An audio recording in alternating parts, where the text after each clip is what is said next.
नमस्कार, मैं हूं पुष्पेंद्र चौधरी और आप देख रहे हैं इंडिया वॉइस। देवभूमि समाचार में आपका स्वागत है। रुक करते हैं खबरों की ओर। देहरादून 28 जनवरी से राज्य में राष्ट्रीय खेलों की शुरुआत होने वाली है। इसका शुभारंभ पीएम मोदी करने वाले हैं। इसी में सीएम धामी ने महाराणा प्रताप स्पोर्ट्स कैंपस रायपुर से 38वें राष्ट्रीय खेलों की तैयारी के संबंध में समीक्षा बैठक की। बैठक में विभागीय अधिकारी मौजूद रहे। साथ ही खेल मंत्री रेखा आर्य और मुख्य सचिव राधा रतूड़ी भी बैठक में मौजूद रहे।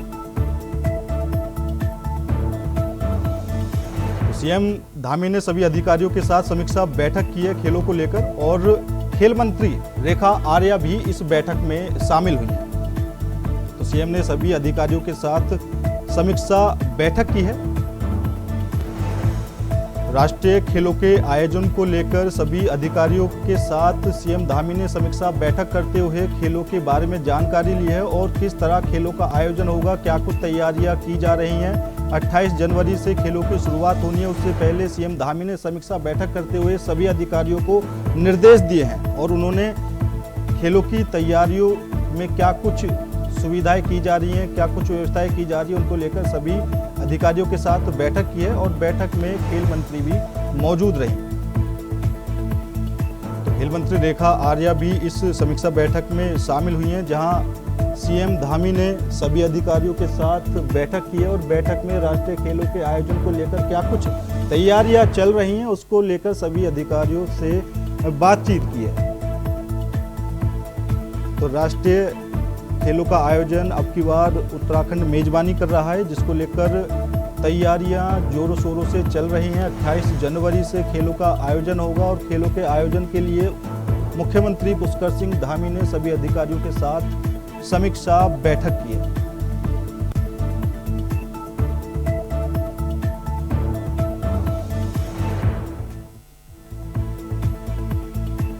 तो 28 जनवरी से उत्तराखंड के अंदर राष्ट्रीय खेलों का आयोजन होना है और राष्ट्रीय खेलों के आयोजन के लिए क्या कुछ तैयारियां की जा रही हैं, उसको लेकर मुख्यमंत्री पुष्कर सिंह धामी लगातार सभी से बातचीत करते हुए नजर आ रहे हैं और सभी अधिकारियों के साथ आज उन्होंने समीक्षा बैठक भी की है, क्योंकि उत्तराखंड अब की बार राष्ट्रीय खेलों की मेजबानी कर रहा है। तो राष्ट्रीय खेलों का आयोजन अब की बार उत्तराखंड में होना है।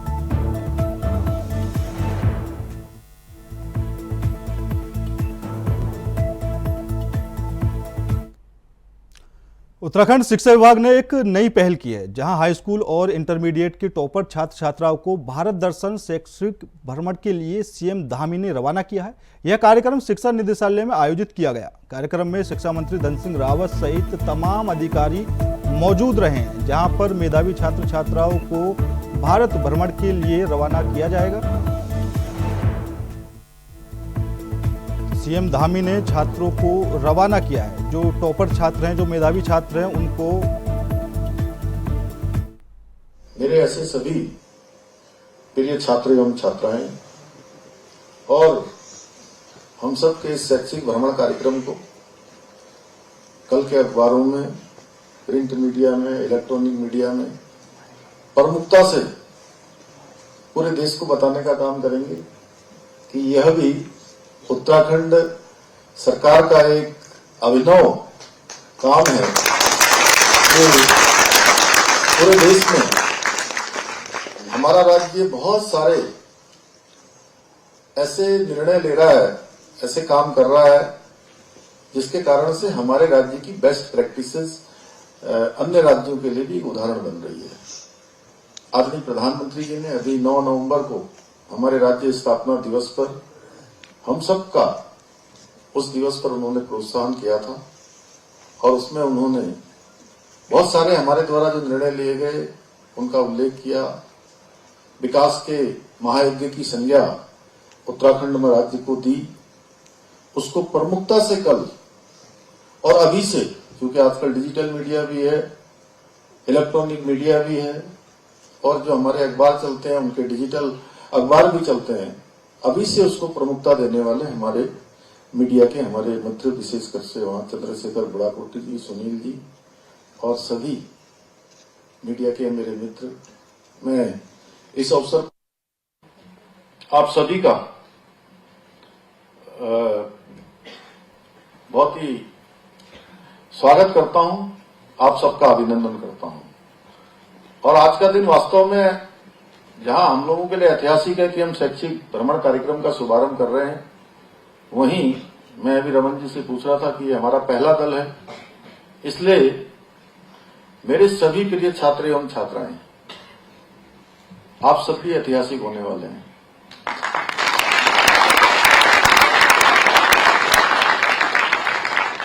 क्योंकि आज इस कार्यक्रम की शुरुआत और पहले दल के भ्रमण में जाने वाले आप सब लोग यात्री लोग हैं, तो मैं आप सबको शुभकामनाएं देता हूं। और आज मुझे यह देखकर बहुत ही हर्ष की अनुभूति भी हो रही है कि हमारी सरकार के द्वारा जो घोषणा की गई थी, उसमें से अभी रमन जी ने जैसा बताया कि 157 छात्र एवं छात्राएं, हमारे होनहार बच्चे, हमारे उत्कृष्टता को प्राप्त करने वाले मेधावी छात्र एवं छात्राएं भारत दर्शन शैक्षिक भ्रमण कार्यक्रम के अंतर्गत हिमाचल प्रदेश, पंजाब, चंडीगढ़, हरियाणा और दिल्ली के ऐतिहासिक स्थलों का भ्रमण करने वाले हैं, भ्रमण को जाने वाले हैं। बांग्लादेश में अल्पसंख्यक हिंदुओं और दूसरे धर्मों के ऊपर हो रही हिंसक घटनाओं को लेकर इन दिनों देश भर में विरोध प्रदर्शन देखने को मिल रहा है। देहरादून में उत्तराखंड वक्फ बोर्ड के अध्यक्ष सादाम शम्स ने कहा कि अब समय आ गया है कि देश भर के लोग एकजुट हो और बांग्लादेश का कड़ा विरोध करें। सादाम शम्स ने कहा कि जब सभी प्लेटफॉर्म में बांग्लादेश का विरोध होगा तो उसे सबक मिल पाएगा और वहां रह रहे अपने भाइयों को हिंसक घटनाओं से निजात मिल जाएगी। तरह से बांग्लादेश के अंदर वहाँ के अल्पसंख्यक समाज के ऊपर अत्याचार हो रहा है, खुलेआम उनकी हत्याएं की जा रही हैं। मुझे लगता है हजारों की संख्या में लोगों को मौत के घाट उतार दिया गया है। हिंदुस्तान का अल्पसंख्यक समाज चुप क्यों है? वो आगे क्यों नहीं आ रहा है? उसको आगे आना चाहिए। जो विभत्स कांड हो रहे हैं, ये इतनी घिनौनी हरकतें, जहां एक तरफ मातम करते हैं यहाँ के लोग अल्पसंख्यकों के ऊपर, जरा सा कुछ हो जाता है, जहां हजारों लोग मार दिए गए, उसके लिए कोई आवाज नहीं उठा रहा है। मेरा विनम्र निवेदन है कि लोगों को आगे आना चाहिए, भारत के लोगों को आगे आना चाहिए और देश की सरकार से गुहार लगानी चाहिए कि किसी भी कीमत पर बांग्लादेश को सबक सिखाया जाए और वो जो वहाँ हत्याओं का सिलसिला चल रहा है उसे रोका जाए। मैं ये कहता हूँ कि जिस तरह से बांग्लादेश का जन्म भारत के कारण हुआ और इस वक्त बांग्लादेश एक जमाते इस्लामी के खूनी पंजे में जकड़ा हुआ है और वहाँ कम्युनल पॉलिटिक्स बहुत ज़्यादा हो रही है, खासकर हिंदू समाज को टारगेट करके हिट किया जा रहा है। मुझे लगता है कि जिस तरह से हमें यहाँ मुस्लिम समाज के लोगों को यहाँ दर्द होता है, जो अपने आप को अल्पसंख्यक कहते हैं, अगर वहाँ कुछ लोग मर जाते हैं, जहाँ हजारों लोगों की हत्या की जा रही है, उनका कत्ल किया जा रहा है, मुझे लगता है कि इसके लिए मुस्लिम समाज को भी आगे आना चाहिए और इसकी खुलेआम इसका विरोध करना चाहिए, इसकी निंदा करनी चाहिए। ये वक्त है कि आप मानवाधिकारों की बात करें, ये वक्त है जब आप बताएं कि नहीं, दुनिया में कहीं भी अगर किसी का कत्ल होता है तो इंसानियत का कत्ल है, हम उसके खिलाफ हैं। उत्तराखंड में कल शाम 6 बजे के बाद मौसम बदला। रात होते होते उत्तराखंड की पहाड़ियों ने सफेद बर्फ की चादर ओढ़ ली। कई दिन से हो रही मौसम विभाग की भविष्यवाणी कल सच हो गई। उत्तराखंड में इस वर्षा का बर्फबारी सीजन भी शुरू हो गया है। बद्री, केदार, गंगोत्री, यमुनोत्री सहित हर्षल, चक्राता, मनुष्यारी आदि पहाड़ी कस्बों में भी जमकर बर्फबारी हुई है। देहरादून मौसम विज्ञान केंद्र के मुताबिक मौसम के बदलाव से अधिकतम तापमान में 3 से 5 डिग्री तक की गिरावट होगी। देहरादून, उत्तरकाशी, चमोली, अल्मोड़ा, टिहरी, पौड़ी, गढ़वाल, नैनीताल, चंपावत, रुद्रप्रयाग, पिथौरागढ़ और बागेश्वर जिलों में कहीं कहीं बारिश होने की संभावना है। वहीं बर्फबारी होने से पर्यटकों के चेहरे भी खिल उठे हैं।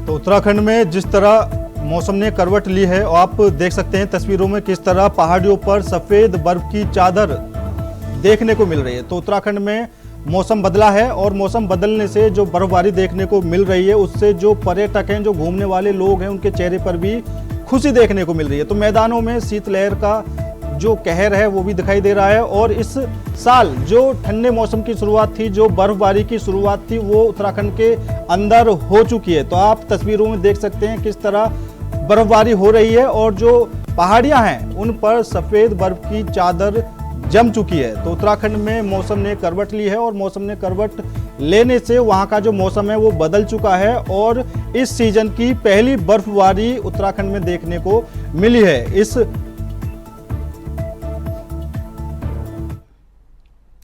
उत्तराखंड देवभूमि है, वीरों की भूमि है। उत्तराखंड में देश के लिए खुद को न्यौछावर करने वाले वीर सपूतों की कोई कमी नहीं है। यही वजह है कि देश के लिए शहीद होने वाले सैनिकों में हर चौथा सैनिक उत्तराखंड का होता है। प्रदेश के सैन्य कल्याण मंत्री गणेश जोशी ने शहीदों के परिजनों के लिए राज्य सरकार की ओर से तमाम कल्याणकारी योजनाएं चलाई जाने की बात कही है। राजधानी देहरादून में सैन्य कल्याण मंत्री गणेश जोशी ने शहीद भूपेंद्र कंडारी ने लोकार्पण किया।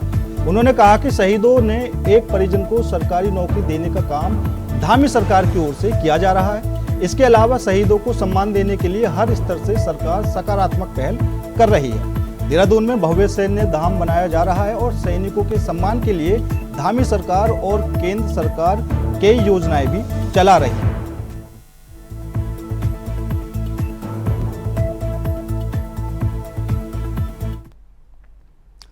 उत्तराखंड में चारधाम यात्रा गर्मियों में ही आयोजित की जा रही थी। लंबे समय से सर्दियों में भी चारधाम यात्रा आयोजित करने की मांग बढ़ रही है।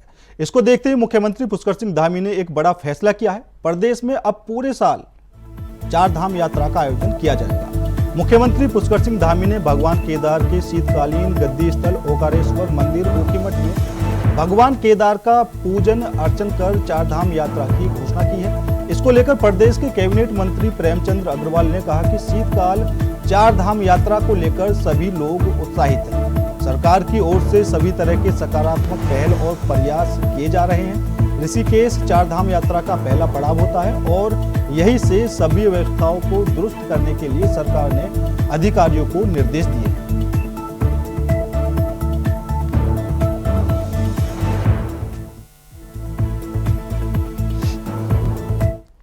हम लोग ये जानते हैं कि वर्षों वर्षों से हमारे इस प्रदेश में जो चारधाम है उनमें ग्रीष्मकालीन जो यात्रा चलती थी, शीतकालीन यात्रा नहीं चलने के कारण आप जानते हैं सिर्फ 5 या 6 महीने लोग, चाहे उसके रोजगार से संबंधित बात करें, दर्शनों से संबंधित बात करें, तो ऐसा लगता था कि ये यात्रा सिर्फ 5-6 महीने की है।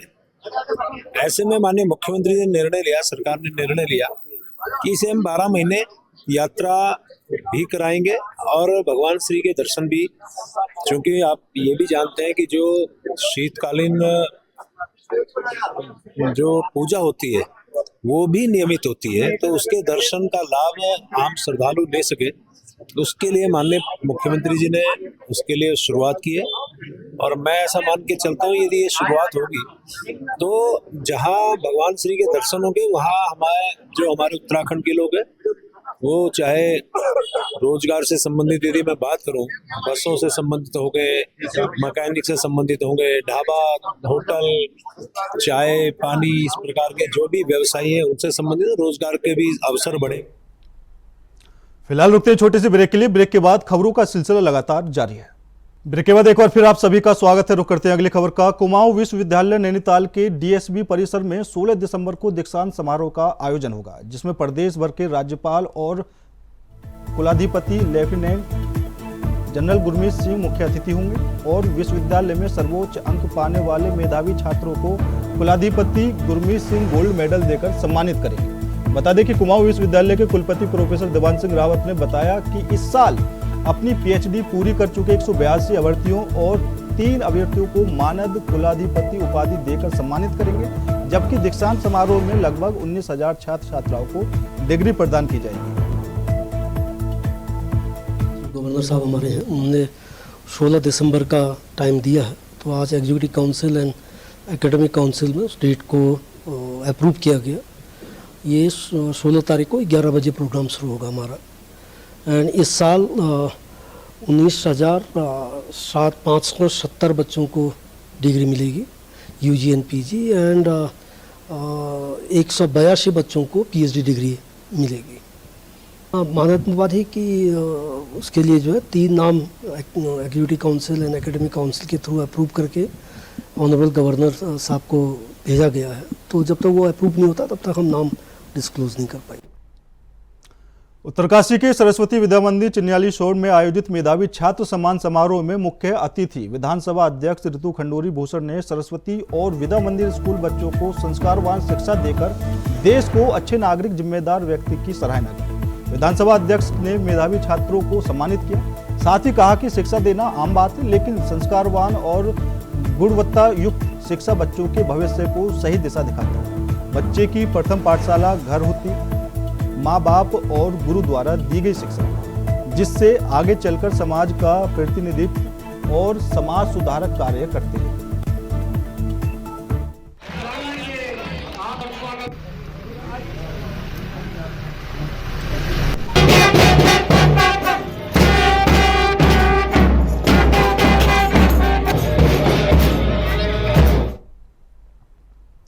उत्तराखंड में हरिद्वार जिले को छोड़ 12 जिलों में ग्राम पंचायतों का 27 नवंबर और क्षेत्र पंचायतों का कार्यकाल 29 नवंबर को समाप्त हो चुका है। वहीं निकाय चुनाव की तारीखों को लेकर स्थिति अभी साफ नहीं है। हालांकि राजनीतिक गलियारों में इन चुनावों को लेकर चर्चाएं तेज हो चुकी हैं। बीते 2 दिन पहले राज्य निर्वाचन आयोग द्वारा नगर निकायों की निर्वाचन नामावली को अपडेट करने संबंधी निर्देशों के बाद संभावना जताई जा रही है कि प्रदेश में 102 स्थानीय नगर निकायों के चुनाव अगले साल तक टल सकते हैं। निकाय चुनाव न करने को लेकर कांग्रेस बीजेपी पर लगातार हमलावर दिख रही है। बद्रीनाथ से कांग्रेस विधायक लखपत सिंह बुटोला ने बीजेपी पर गंभीर आरोप लगाते हुए कहा कि बीजेपी निकाय चुनाव कराने से डर रही है।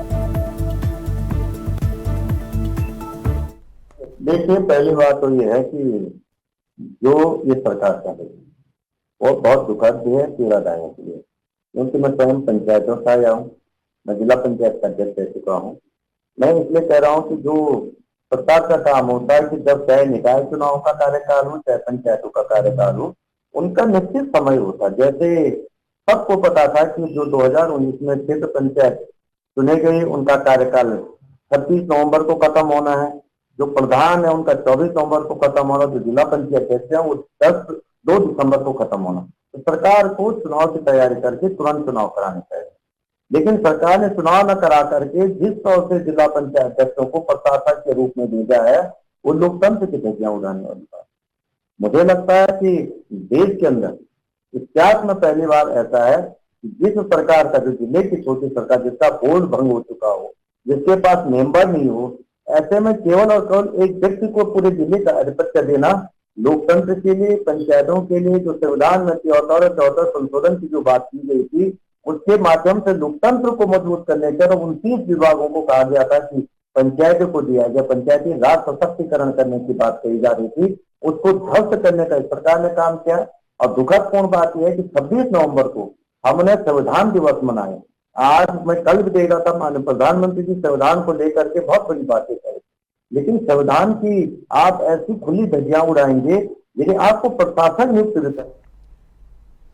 एसएसपी नैनीताल प्रहलाद मीणा के कुशल नेतृत्व में ड्रग्स की देवभूमि मिशन के तहत नैनीताल पुलिस को एक बड़ी कामयाबी हाथ लगी है, जहां भारी मात्रा में स्मैक बरामद की गई है। आपको बता दें कि एसओजी लालकुआ पुलिस टीम ने 122 ग्राम अवैध स्मैक के साथ एक तस्कर को गिरफ्तार किया है।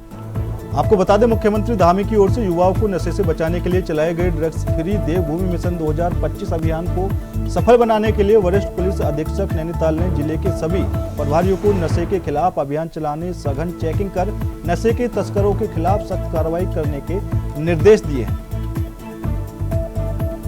जो एसओजी टीम है उसके द्वारा और लालकुआ थाने की टीम के द्वारा एक स्मैक तस्कर को गिरफ्तार किया है और इससे कब्जे से हमने 122 ग्राम जो है स्मैक बरामद की है। बेसिकली अभियुक्त किच्छा का रहने वाला है और प्रारंभिक जो पूछताछ है उसके आधार पर ये बिलासपुर उत्तर प्रदेश से स्मैक लाकर और नैनीताल में अलग अलग जगह सप्लाई करने का काम करता था। जहाँ से लाया और जिनको सप्लाई करा था उन पर भी पुलिस अब जांच कर रही है और उसमें भी आगे कार्रवाई की जाएगी। Mussoorie traders and welfare association द्वारा मुख्यमंत्री को एसडीएम मसूरी के जरिए मसूरी में सरकार की महत्वाकांक्षी नंदा गोरा योजना का बालिकाओं को लाभ नहीं दिया जाने को लेकर ज्ञापन भेजा गया। Mussoorie trader and welfare association अध्यक्ष रजत अग्रवाल ने कहा कि उत्तराखंड सरकार द्वारा राज्य की बालिकाओं के उत्थान के लिए सरकार की महत्वाकांक्षी योजना नंदा गोरी योजना शुरू की गई, जिसका लाभ राज्य की अनेक कन्याओं को मिल रहा है। लेकिन मसूरी में इस योजना का लाभ बालिकाओं को नहीं मिल रहा। उन्होंने बताया कि योजना के तहत कन्या के जन्म पर जहां 11,000 की धनराशि दी जाती है, तो वहीं बिटिया के 12वीं कक्षा उत्तीर्ण कर स्नातक अथवा डिप्लोमा में प्रवेश लेने पर 51,000 की धनराशि प्रदान की जाती है। वहीं इस योजना ने बेटे और बेटी में फैली असमानता को खत्म करने का काम किया है। मुख्यमंत्री उत्तराखंड सरकार की एक बहुत ही महत्वाकांक्षी योजना है जिसका नाम है नंदा गौरा योजना। जिस योजना के तहत लड़की के जन्म पर 11,000 रुपए और लड़की जब 12वीं कक्षा पास करती है, उत्तीर्ण करती है, तो उस लड़की को, उस छात्रा को 51,000 रुपए दिए जाते हैं। इस कड़ी में, इस योजना में माननीय मुख्यमंत्री जी द्वारा साफ कहा गया है कि जो भी लड़की 12वीं पास करेगी उसे 51,000 रुपए की धनराशि सरकार द्वारा, बाल विकास आयोग द्वारा दी जाएगी। पर बाल विकास आयोग द्वारा और उनके अधिकारियों द्वारा इस योजना को लाभार्थियों तक नहीं पहुंचाए जा रहे। पिछले 3 वर्षों से मसूरी की जितनी बालिकाएं 12वीं उत्तीर्ण करी है, 12वीं पास करी है, उनमें से बहुत ही कम लड़कियों को इस धनराशि का लाभ मिला है। उसका कारण ये है कि बाल विकास आयोग ने चुनिंदा स्कूलों को, सरकारी स्कूलों को इस स्कीम के अंतर्गत लाया है, जबकि माननीय मुख्यमंत्री द्वारा ये कहा गया है कि हर वो लड़की जो नियम कानून के अंतर्गत आती है, जो 12वीं पास करके अपने आगे पढ़ाई करना चाहती है, उसके 51,000 रुपए की धनराशि मिलेगी। परिवार की आय का प्रमाण पत्र होना चाहिए, परिवार जो अस्थायी निवासी होना चाहिए, स्कूल का 12वीं का पास सर्टिफिकेट होना चाहिए। इस प्रकार की कुछ शर्तें हैं जिसको वो हर कन्या आज उत्तराखंड की पूरा करती है। लेकिन खेद का विषय है कि बाल विकास आयोग ने मसूरी के कुछ ही चुनिंदा चिन्हित स्कूलों को इस योजना के अंतर्गत लाए, जिसका हमने विरोध करा है और आज हमने ज्ञापन माननीय मुख्यमंत्री जी को दिया है। उत्तरकाशी सिलक्यारा टनल के पास कुछ दिन पहले लापता हुए व्यक्ति को एसडीआरएफ ने सर्चिंग के दौरान ढूंढ निकाला। दरअसल टीम को सूचना मिली, जिसके बाद टीम मुखिया आरक्षी राजेश कुमार के नेतृत्व में आवश्यक रेस्क्यू उपकरणों के साथ तत्काल घटनास्थल के लिए रवाना हुआ।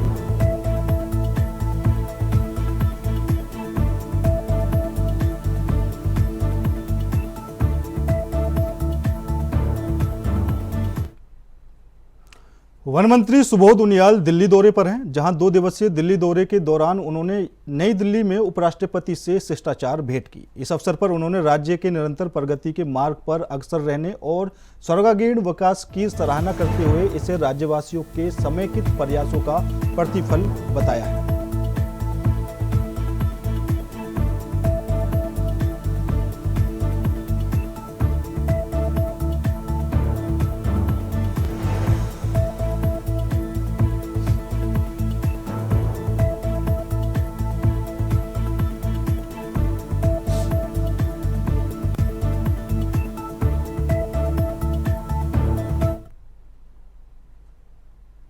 मेहता जी उत्तराखंड के रहने वाले हैं, जो भी हमारे को इसमें योगदान दे रहे हैं। हमारा प्रयास है कि जैसे हमारे सभी आयोजन बहुत ही शानदार हुए हैं पिछले सालों में, अगर हम कुछ आयोजन की बात करें तो उसमें हमारे चाहे G20 का आयोजन हो, आप सब लोगों के सहयोग से, हमारे पत्रकार भाइयों का भी, छायाकार बंधुओं का भी, सभी का, मीडिया के लोगों का बहुत बड़ा उसमें सहयोग रहा।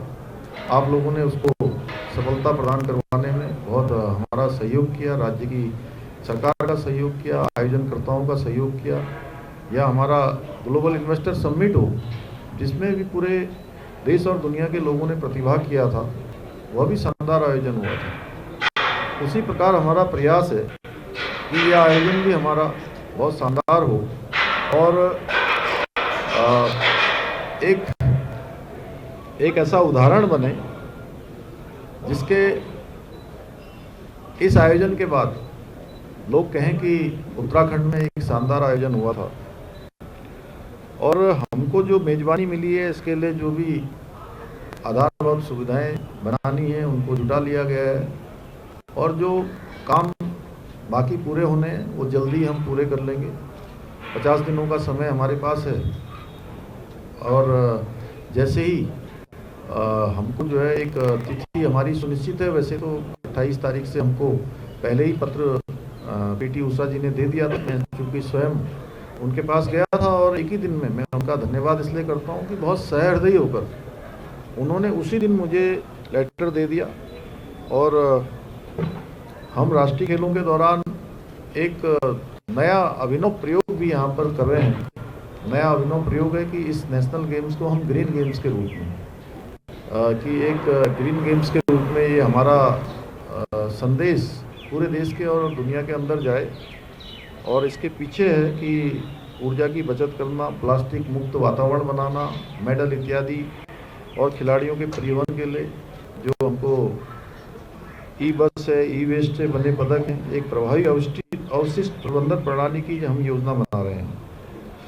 और राष्ट्रीय खेलों के लिए अवसंरचना विकास का कार्य भी हमारा प्रगति पर है।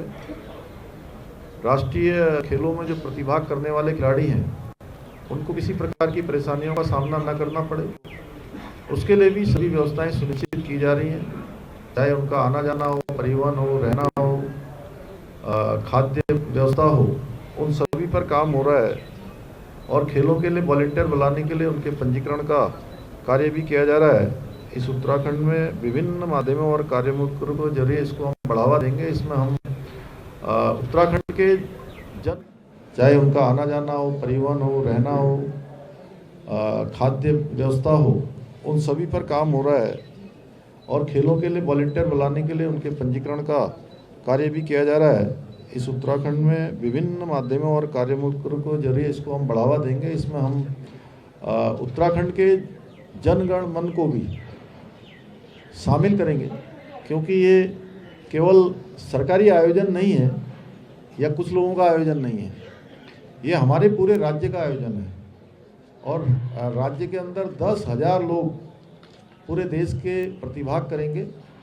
तो हमारे राज्य के हर एक व्यक्ति का काम है, हमारी माताओं बहनों का, हमारे नौजवानों का, युवाओं का, बड़े बुजुर्गों का, कि हम उन सब का यहाँ पर स्वागत करें। वो स्वागत हम कई तरीके से कर सकते हैं, क्योंकि बड़ा आयोजन है। अपने घरों में जिस प्रकार से दीपावली के समय में हम झालर लगाते हैं, दीपावली के समय में हम दिए जलाते हैं, उस प्रकार से। और जैसा हम G20 हो रहा था तो हमारी मातृशक्ति, हमारे कलाकार, सभी लोग सड़कों पर आकर सबका स्वागत कर रहे थे। उसी प्रकार से हम सभी का आह्वान करेंगे कि वो सब भी इसमें करें। और 38वें राष्ट्रीय खेलों के लिए हम 15 दिसंबर को लोगो, एंथम, मैस्कट, टार्च और जर्सी लॉन्च करेंगे। और उसके अतिरिक्त 4 डेमोन्स्ट्रेशन खेल, योगा, मलखम, क्राफ्टिंग और कलेरपट्टू। तो राष्ट्रमंडल खेलों को लेकर पुष्कर सिंह धामी ने क्या कुछ कहा वो लोग आप सुन रहे थे। फिलहाल मेरे साथ इस बुलेटिन में इतना ही। बाकी देश और दुनिया की तमाम खबरों के लिए देखते रहिए इंडिया वॉइस।